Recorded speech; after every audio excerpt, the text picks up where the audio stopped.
Olá pessoal, hoje iremos ver sobre a lista suspensa. A lista suspensa é utilizada para categorizar alguma informação que é repetida várias vezes dentro de uma lista de informações. Então, para não precisarmos ficar repetindo essa informação várias vezes, nós podemos utilizar a lista suspensa para facilitar no preenchimento dessa informação. Então, por exemplo, nós podemos ter aqui uma lista de tarefas que tem uma categoria para cada tarefa que estamos realizando. Então, aqui eu vou dar um exemplo no desenvolvimento de um sistema. Nós teremos o nome da tarefa, nós teremos a categoria que essa tarefa representa e o dia de início e o fim que nós realizamos essa tarefa.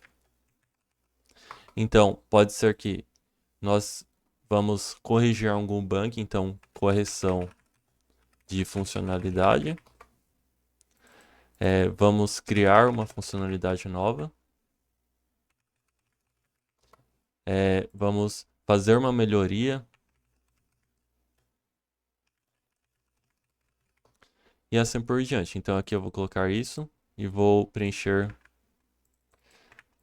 com o restante das informações aqui, repetindo o mesmo nome.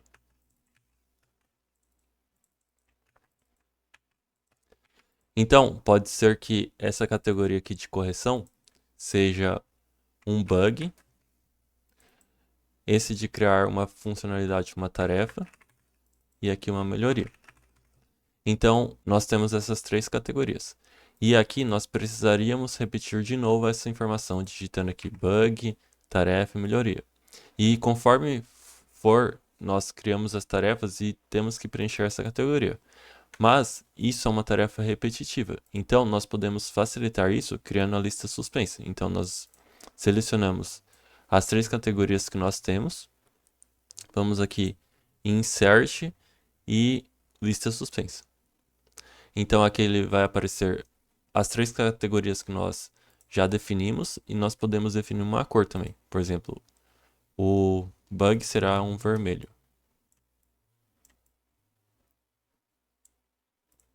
Melhoria um azul e a tarefa um verde, certo?